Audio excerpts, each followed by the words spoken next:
Number 19 for me is Ant-Man and the Wasp: Quantumania. Again, not a lot good, not a lot bad, but I enjoyed Kang. I understand your thoughts and opinions where, you wanted him to do more, but I enjoyed the quantum realm. I think that's where it kind of fell in the middle of the road for me, because it's a beautiful place, and everybody knows I'm a huge Star Wars fan, and it's very reminiscent of the Star Wars universe / galaxy far, far away. So that's why I got to put that one relatively in the middle of the road at number 19, Ant-Man and the Wasp: Quantumania. Well, all right, there you go. My number 19, and I know people are going to disagree with this, but Hulk, the Incredible Hulk. I liked the Incredible Hulk. I thoroughly enjoyed this movie, only because it got the character right. It's exactly the way the character is. He's always high anxious. He's always in distress. He's always trying to control his anger. He's always trying to wonder if he's doing the right thing for the greater good. Should he hide the monster? Should he be the monster? He's constantly worried about where he's going, where he's around. Like one of the best lines in there for me is when he's like, "Seriously, you want to put me in a confined tube underground with a bunch of people? Not a good idea." And then the dynamic between him and Betty, and wanting to be with her and loving her, but understanding what it does to put her in danger, and the relationship with the dad. And then they got Hulk right. Yeah. The madder he gets, the stronger he gets, the bigger he gets, but it isn't some outrageous, huge, King Kong looking thing. It's just, they got the rage aspect of it right. And I liked the throwback to the series. I thought it was a really nice throwback to the original series with Bill Bixby. The music at the end when he's got the backpack and he's walking off, that's total shout out to the show and how every episode ended. I just really, as a fan of the show, appreciated that. So I like it, and I wish, I think that they did well in the first Avengers movie with Ruffalo taking over and maintaining that Hulk, the rage of it, and wondering, do I keep this, do I not keep this kind of a thing. I thought they carried that over well, but I liked the Incredible Hulk. Number 19 for me. For sure. Number 18 for me goes to the original Doctor Strange. Again, kind of that intermittent, which is kind of weird, because the things I hold against Doctor Strange is what I like about Iron Man, the cockiness and, all of that different aspect, thinking you're like the best thing, you're the shit. But I don't know, something about the way Benedict did it rather than RDJ, I just felt it was a little off. I don't know, I just didn't like it as much. But again, I like the character, I like what they set up into the different things, and of course, I don't know, the villain at the end, where you just keep having to repeat, you keep dying and coming back because it's inevitable, and this whole situation is inevitable. I thought that was a little, but I enjoyed the first movie, and I do enjoy the character. Doctor Strange is pretty cool for me. So number 18 is the original Doctor Strange. There you go. My number 18, Captain America, the First Avenger. I thoroughly enjoyed this film. It's an origin film, but I've always been a longtime fan of the Red Skull, and I thought it was brilliantly portrayed. I don't think you could have gotten a better actor to play him. I thought they finally got him right, like a guy that's been living in Hitler's shadow and basically trying to overshadow Hitler, which, how do you do that? Kind of a thing. I did love the setup and the dynamic between Bucky and Cap, and explaining that relationship, that Bucky was the one that always looked out for him, and now it's reversed, and he felt that. The setup with him and Peggy, the lifelong relationship there, I loved that. I really thought that was good. And the Howling Commandos. I mean, come on, man! You had to set up the Howling Commandos. So, for an origin story, I thought it was really good. And maybe I like this one. Maybe I have a better affinity for this one than you do, because I also had to sit through the Matt Salinger, his grandson, that horrible version of Captain America live action, and the horrible '70s TV show live action Captain America. And so when they finally got it right, I was like, yeah, because those did not get it right in the anywhere close. So Yeah. I think that's maybe why I like this one a bit more than you, because it was a really good interpretation straight from the comics too, and I liked it. The underdog, kind of kicking like ass. a you finally got it right type of situation. Yeah, and who doesn't like the underdog kicking ass? Yeah, you know? exactly. I understand. I understand. Yeah, number 17 for me goes to the original Guardians. Again, the kind of middle of the road, just where nothing really was wrong with it. Just new characters, and it's an origin story. But I just had to put it in the middle of the road. So number 17 for me, Guardians 1, Volume 1. Number 17 for me, also a Guardians, but it's the latest one, Volume 3, and much for the same reason. I really enjoyed it. I thought it was done perfectly. I think it was a nice way to rebound Marvel, who had been missing. James Gunn brought it back on track, but this was just very much a close-up of the characters. We spent a little too much time, in my opinion, on Rocket's past. We could have done that quicker, in my opinion, and gotten to the other stuff a little bit quicker, but I thought overall it was a great movie, and it's right there in the middle of my list. I mean, I think it's a really great Marvel movie. It's just not the best or the worst. It's like right there. Oh yeah, a nice definitive ending to the franchise. Yeah, to that trilogy for sure. Number 16 for me goes to the original Black Panther. Again, another middle of the road one. I just feel like I had to watch this one a couple times to start to grow my fondness for it. I really think for me, and I love Michael B. Jordan, but I felt like he was a little, the first time I watched it, I felt like he was a little just too much. So I felt like he was overacting a little bit. But then the more I watched it, the more I got used to it, or at least his interpretation, and I started to grow more of a fondness to it. But Black Panther is definitely one of my favorite characters, but this is a middle of the road movie, not one that I won't turn off, but I'll throw it on every once in a while. So Black Panther at number 16. Well, my number 16 is also Black Panther, but it's That's Wakanda hilarious. Forever. Oh. Yeah. I thought this was... I know I keep saying this, but I think it was a beautiful tribute to Chadwick. Yeah. We saw more of Wakanda, which I loved. We dove a little bit deeper into Shuri and that background and those characters. And of course the beautiful introduction of Namor. And I thought that was brilliantly done. I loved the portrayal of the character. And he might be in a little bit of trouble in the real world too. Maybe sort of been accused of rape. Yeah. Can we do a better screening process, Marvel? Yeah, right. Just saying. But he was a great Namor, and I like how they tweaked the origin a little bit of Namor, but I liked how they did it. They did that, what I was talking about, grounding it a little bit more realistic. Loved all of that. I just think, again, though, the word I keep coming back to for these middle-of-the-line movies for me is filler. Mm-hmm. We needed to introduce Namor. We needed to introduce the new T'Challa moving forward with where we know is going to be the new Black Panther coming down the line. And we needed to close off some stuff about what and with Killmonger and those things. And so they did that. And I felt like it was a really good movie, really touching movie, and they did everything they were supposed to do. But that's it. That's what they did. Yeah, I understand that one. Number 15 for me is Thor 3, Ragnarok, which I think that's like a 14 spot difference between the two that we have. I just really enjoyed this one because it was fun. It was entertaining. I was hoping, it was going to be a one-off in the type of, theme that they had going on, but as we all know from both of our 32nd pick, that it was not. But yeah, I mean, it was just a fun movie that I felt like wasn't necessarily like the best thing or the worst thing. I was sad that that their planet got destroyed. That's super sad. But I mean, at least there wasn't a villain that was a planet. So yeah, that is what it is. But number 15 for me, Thor Ragnarok.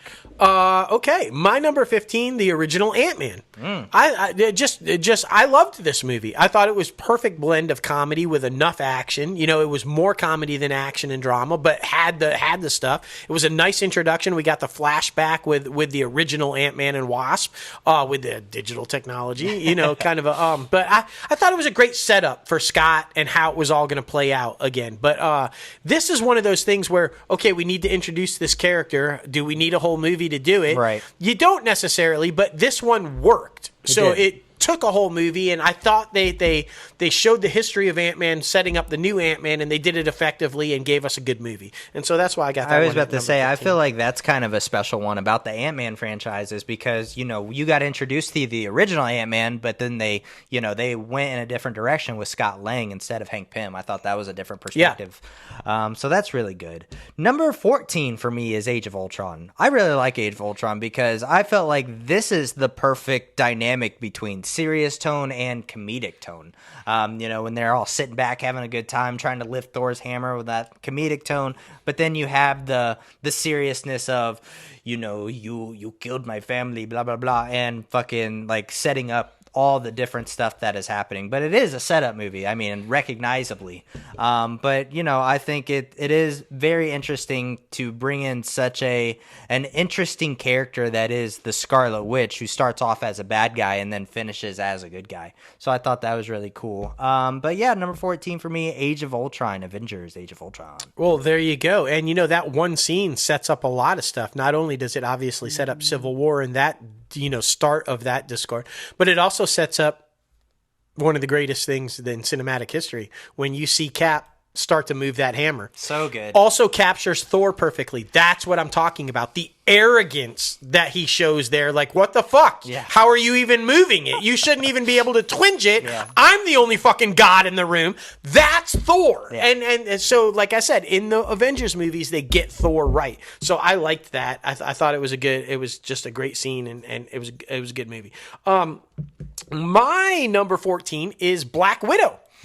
I thought Black Widow is the opposite of a filler movie. It's a clean it all up movie. There were so many plot points that they had referenced throughout basically the first half of the MCU that needed to be cleared up, right? What was the relationship between Hawkeye and Natasha? What was the relationship between Natasha and Hulk? Where did she go from Russian spy and the Black Widow program to the Avengers, and how did she start working for Fury, and what was the family dynamic? They hinted at this throughout the whole first 5, 6, 7 movies after she was introduced, but they never clarified it. And so this movie was necessary to fill those gaps, to give us those answers. And I thought they did it brilliantly. I mean, they nailed all the characters in there.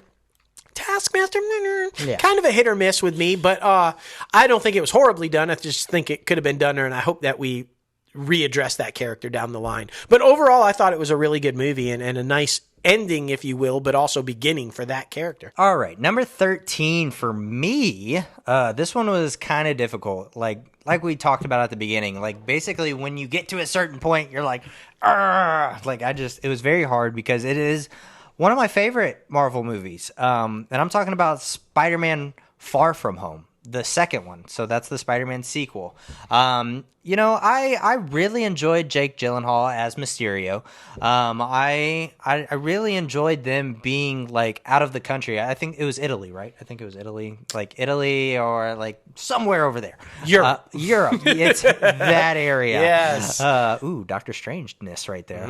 But it was one of those that it didn't fulfill me enough to where I could put it in my top 10. So that's why number 13 for me is Spider-Man Far From Home. Okay. My number 13 is one of, I don't know if I can say this the right way, but I'm going to try to say this anyway. Good luck. One of my all-time favorite Marvel movies, but I couldn't put it at the top of my list or in my top 5. But it's one of my all-time favorites. I think that they did a really good job of introducing this aspect of the MCU universe. I thought it was a brilliant mix of comedy and action and drama and even some turmoil and like darkness. There was a little darkness to it. I'm talking about Shang-Chi and the Legend of the Ten Rings. So good. Amazing. I thought they did everything right with that film. This is an origin movie that went above and beyond just the standard origin movie, right? I mean, and this is a perfect example of what Eternals did wrong that they did right. There was a bit of a backstory in the first act explaining the father, explaining the Ten Rings, explaining how Shang-Chi fits into it, right? but it didn't take too long. It didn't feel like it took forever to develop. We got it. We understood it. Now it's present time and we're in the story. Yeah. And I think they just did it right with that. And it's one of my, and the action, I mean, come on. It was so brilliant. The fighting scenes is just like, and Ben Kingsley making fun of one of the most horrible things in the Iron Man movies, right? Like the total disaster of the 10 Rings. They got it right. The Mandarin and to poke fun at that, it made it even better for me. I agree. That's why my number 12 is Iron Man 3, because I really enjoyed that whole dynamic. I enjoyed like the goofiness that was the whole Ben Kingsley quote unquote first Mandarin interpretation. I thought that was funny. I thought it was really well done. And of course, like I said before, being just such a huge Iron Man fan and like seeing all the suits, seeing all the technology, and just that was actually one of the first ever movies I went and saw in theaters multiple times. Avengers was the first one I did, so we can sense a trend that we really enjoy these MCU movies. Oh yeah. But yeah, I really enjoyed Iron Man 3. That's why I had to put it at my top 12. But yeah, it's a very interesting dynamic because I completely understand where you're coming from. But yeah, like I said before, I love Iron Man so much, so it was hard to not put all three of them in my top 20. So there's my number 12. Hey, I love Iron Man too, and let's be honest about it. I mean, I'll talk about it later on, but I mean, Iron Man was necessary. It was. So necessary. Okay, I just want to preface that my number 12 and my number 11 are basically, I consider like one movie. Think Superman 1 and Superman 2. I think this was just one long-ass movie that they broke up into two movies and had to flip-flop the schedule of when they were released because of the whole COVID shit. So, but anyway, my number 12 is Spider-Man No Way Home. It's one of my favorite Spider-Man movies, obviously. I think they did a brilliant job. It's the multiverse is in full swing. We're introducing everything that's kind of going on and what happens when the multiverse gets fucked up. It shows drama. It shows sadness. It shows action. It shows comedy. It literally banks on every single thing that you can go through in a story. And I think it did it brilliantly. And I think that's all Tom Holland and that cast, Zendaya, and how they're able to pull that all together. I just don't think it works with any other Spider-Man. And that's not to say anything against the other Spider-Mans. I just think that the way they do that, he pulls it off with, like, you buy it. You just believe it, that he's feeling the stuff. And more so, I'll talk about it in one of the Avengers movies, but just the way he delivers his lines, you're empathetic, whether it's funny or sad or mad or like what. He just has a delivery that you buy it as Peter Parker. That's all I'm saying. I agree, man. I agree. I mean, I feel like Tom Holland is definitively the Spider-Man. Me too. Like, he is that guy. Number 11 for me goes to Spider-Man Homecoming, the first Spider-Man that came out from Tom Holland. I just think, it was, it was very hard. The top 10 and the inching into the top 10 was so freaking difficult because, again, like you just said, this is one of my all-time Marvel movies. It went Iron Man, as I've been saying this whole time. Iron Man is by far my favorite character, but obviously since his passing and moving on, my favorite characters now are Spider-Man and Shang-Chi. Those two, I feel like something about their dynamic and their home lives and what they're able to do with people who aren't necessarily their family, so they build relationships outside of their family, and the beautifulness that is, their personalities.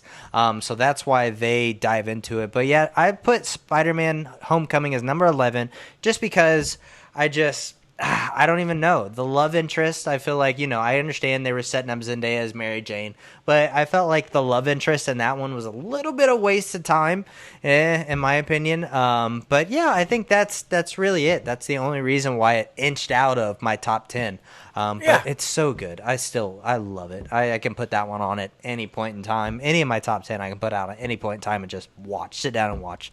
Number 11 for me, Spider-Man Homecoming. Yes. And I agree with all of that, and it's kind of like where I'm going with my list here. Same type attitude with the characters and different things like that. And like I said, it was all kind of one movie for me. My number 11 is Doctor Strange in the Multiverse of Madness. And it continues upon what they set up in Spider-Man No Way Home. With the ramifications of what happens when it all goes wrong, right? This movie is setting up all kinds of things. It is. That it ties into Loki, right? It ties into Kang. It ties into the multiverse. It ties into Secret Wars. It finally sets up, because for anybody who doesn't know, they're going with the newer Secret Wars in the 2000s, not the 80s. Although I have a strong feeling we're going to see aspects of the 80s Secret Wars in there as well. But what happens when these multiverse Earths start to collide, and what happens that causes them to not exist and become one universe, where the multiverse collapses and there's only one, and we see that it sets that up. You see it start to happen. And it's necessary, because Secret Wars, that's what happens. Yeah. And so no spoilers, but if you're a comic book geek, you know that the end of Secret Wars is inevitably going to set up where there's one MCU. And so you're seeing the setup of the Fantastic Four. You're seeing the setup of mutants. You're seeing the setup of all these different things, the Marvel Illuminati and the different things that are going to happen when this Secret Wars happens. This is the movie that tells you how they're going to bring the Fox characters into the MCU, right? They're in an alternate Earth, but at one point will be the same Earth after Secret Wars, right? Sets all that up. But the reason I love this movie, the reason it's at my number 11, and probably could have been in my top 10 if I'm being completely honest, Right. is Lizzie Olsen and Scarlet Witch, right? You hinted at the fact she started off a villain in Age of Ultron, becomes a good guy, And then, but she's a villain. That has been her character in the comic books her entire run. Remember, this is Magneto's daughter, which I'm sure at some point we're going to find out in the MCU. She has been back and forth her entire comic book history. I'm a villain, I'm a good guy. I'm a villain, I'm a good guy. Maybe I'm both. Maybe I'm not. Maybe I'm really evil the whole time. And they finally did that, right? Because the best thing about villains is that they think they're not villains. They think they're doing it for the right reason. She's doing it because she wants her children back into existence. She wants to just be a mom. She wants to right the wrongs of what she thinks happened with Thanos. That's what makes the best villain. But the scene where she just freaking takes out the Illuminati and where Professor X is pleading with her and she just like, that was like, we are seeing full-on Scarlet Witch right there. That is the Scarlet Witch. We saw hints of that in WandaVision, but then we got it all out in there. So that is why it's one of my all-time favorite movies and right on the cusp of my top 10. I think had it been anybody but Lizzie playing Scarlet Witch, maybe not. Maybe it's higher up in my list, of towards the back half of the list instead of the front. But Lizzie she was perfect casting for that role, and she pulled off the villain in like the most epic way. And I thought Sam Raimi delivered. I know you were talking about thriller, horror, but for me, it just touched on everything that I wanted to see with Scarlet Witch. Yeah. And that's why I loved it so much. Yeah, I think a lot of our differing opinions on this comes from the comic book side. And me not being much of a comic book person, only coming at it from the film side. So I feel like that's where a lot of it. Now, heading into the top 10. Yes. There's going to be two on here that I feel like maybe getting a lot of heat on my side of things. At least from the fans. I think you'll understand where I'm coming from with them. But number 10 for me is Black Panther 2. Black Panther Wakanda Forever. That's right. I put it before Spider-Man Homecoming. I put it before, the original Guardians, like a couple of these different ones, because I just thought it was so touching. I was literally crying the first 10 minutes of it. The pacing was a little fast at the beginning, and as we've been saying, I'm a pacing guy, and so with that, I was like, slow the fuck down, and which they did. I love her becoming the new Black Panther. I thought she looked amazing in the suit. The whole Namor storyline was super badass. Indigenous people bringing in to that sort of aspect of the MCU, I thought was absolutely amazing. And we're just big Ryan Coogler fans, so it was really hard for me not to put one of the Black Panthers in the top 10. But yeah, I think I'm really excited with what they set up with this film, because the whole T'Challa has a son. T'Challa, leaves along this legacy, and Ironheart stepping into that role, and how we're still going to have a little bit of that. And I'm curious, is Pepper going to mentor her at all, or like all of these different aspects that I'm just so excited for the future and so excited for these characters. So that's why I wanted to put Black Panther 2: Wakanda Forever at my number 10 spot, and that was very difficult. Yeah, no, I mean, I agree with all of that. I really enjoyed Shuri also as Black Panther, but I don't think we're going to get enough of it, because they clearly set up T'Challa, and I think we're going to see a time jump, and he's going to be... That'd be sad. But that's where they're going, because he's going to be the new Black Panther in the Young Avengers, and that he's going to take the mantle. And where does that leave her? Will she become somebody else, which would be awesome, because I think we need to see more of that story, and I'm hoping that we do. But the idea that they didn't have to go out of their way to say his actual name is T'Challa. Yeah. They did that because they want you to know, what other reason is there to name him T'Challa other than to say he is going to be Black Panther? Yeah. They needed to figure out a way after Boseman's death to still have T'Challa as Black Panther, and this is the way they're going to do it. This is the way. This is the way. That's right. To take from another franchise, right? My number 10 is the Avengers, the first Avengers. I thought it's the first time it's ever been done, right, in film history, to take characters from all these movies and put them together in one film, where they have built this franchise, where they have built this universe, and now they're all a team and they're in this movie. Say what you will about Joss Whedon or not Joss Whedon or whatever, but he effectively did it. He got all the characters right. My biggest complaint about this movie was the costume design with Captain America. Yeah. Just stick with the, like his costume sucked. But, I mean, the characters, how they came together, how they were brought to the introduction of Loki, all this kind of stuff, all spot on. The dynamic between Hulk and Thor, the little back and forth fun where they're beating each other down, but then there's the respect there kind of sort of too. Same thing between Cap and Iron Man. You can tell right away there's that little that tension kind of thing. The mystery behind Natasha, where does she fit in? Hawkeye trying to figure out how he fits in with no powers or no special abilities other than the bow. And like all of that. I just thought everything about this movie was the right way to do it. And they accomplished it. And I saw it, I can't even tell you how many times. I saw it on midnight, back before they started playing these things at like 4 p.m. on a Thursday. Yeah. It was actually a midnight showing on Friday. I just, how could it not be in the top 10? It's like the first time it's ever happened, and they did it right, and it's like the brilliant culmination of the first phase of the movies, and it was fantastic. It was freaking fantastic. It's so good. It's so good.